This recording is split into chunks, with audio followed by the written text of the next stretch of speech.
All right, so we're finally back.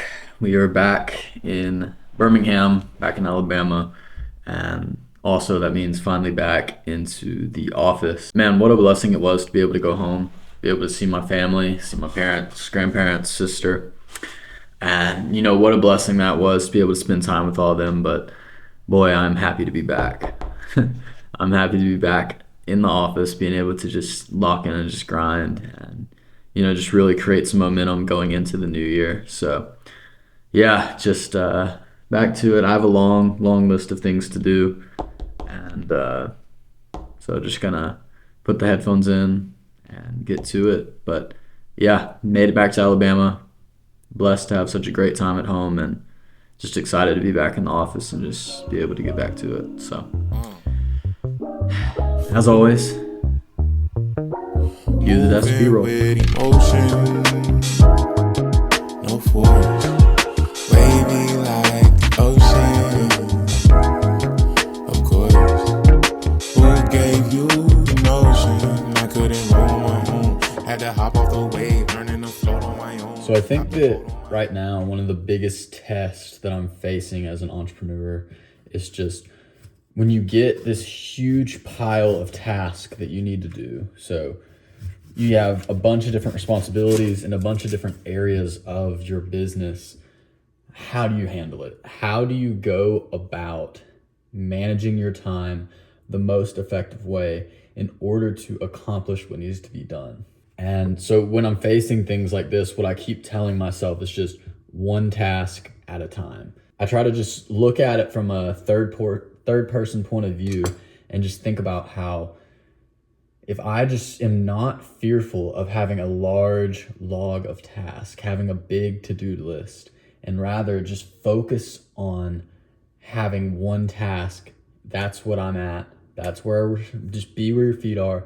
That's what we're focusing on. And the metaphor that I like to use for the framework of how I'm looking at this is running a marathon. So if you go into running a marathon and you're thinking about the 26 miles, it'll feel like it's never going to end. You'll feel like the destination is super far away. Versus if you're sitting there and you are looking at it as one step at a time. So you're saying, hey, I have this in front of me right now, so this is what I'm going to focus on. And if you do that and you take it in bite-sized pieces, back to the marathon memo, it makes it one step at a time. Because if you think about it, a marathon is just a large compilation of a bunch of steps put together. And so if you treat your work the same way and say, okay, I have this to-do list of 20 things in 5 different areas of my business, but what I'm going to do is I'm going to take it one task at a time, and that is all I'm worried about, and that's all I'm giving all my attention to, then it makes it a lot more digestible and allows you to accomplish more of what you're trying to accomplish. And before you know it, you have finished the entire to-do list, all without going through that overwhelm of having an insane amount of things to do. So that's something that I'm just really dealing with right now, as I have a lot to do for client work, but then I also have a ton of stuff to do on the content side of things, a lot of things to do on the internal side of things. And yeah, it's just, there's a lot piling up. And so I just keep telling myself one step at a time. And if I attack it that way, I think that's the best way to go about my week. So yeah, about to cook up some lunch, making burger bowls, cutting up my sweet potatoes right now for that. And then yeah, just gonna get back into it and just keep grinding, just continuing to take it one step at a time and continuing to chunk off bite-sized pieces as I go. So just continuing to improve. Let's get back to it. Light as a feather when I'm floating through, reading through the daily news, measuring the hurt within the golden rule. Centimeters of ether, I'm heating the speaker. Motivational teacher with words that burn people. Singing the headlines, line with discord. It's either genocide or the planet in uproar. Never good. The rules in paradise are never nice. The best laid plans of mice and men are never right.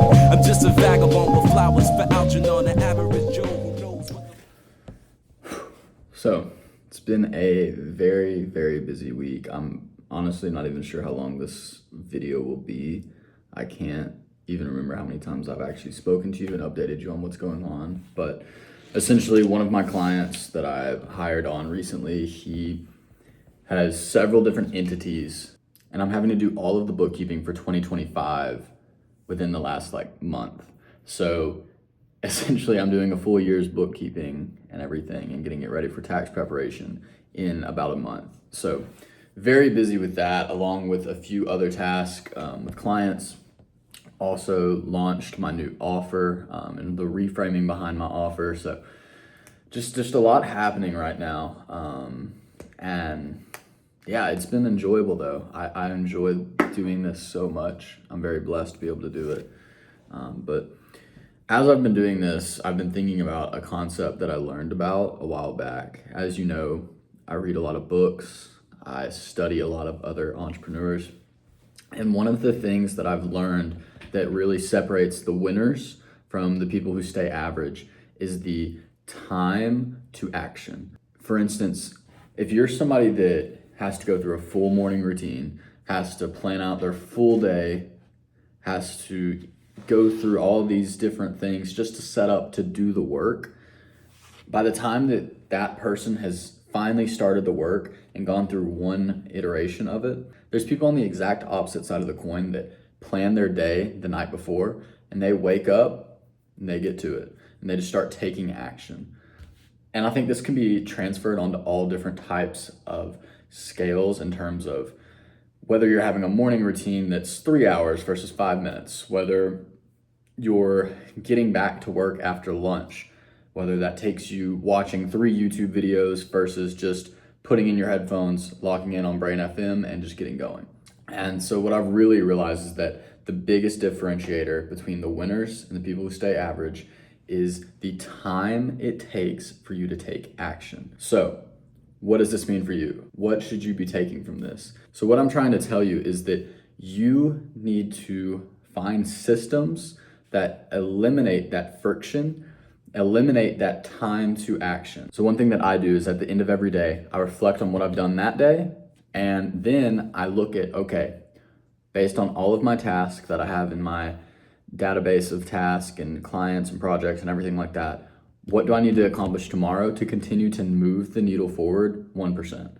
And by doing that, it eliminates all of the cognitive load that I'll wake up with the next morning because I already know exactly what I'm doing. That's just one way that you can do it. There's plenty of systems, plenty of tactics that you can utilize online, but that's just what's worked for me. And the biggest thing is just to kill the friction and to eliminate the time to action. Stop planning so much, stop thinking so much, and just take action. I think I'm gonna end off the video here. It's been a bit of a long week with work and everything, as I mentioned, and I just kind of want to wrap up here and just thank y'all again for all the support that y'all always show.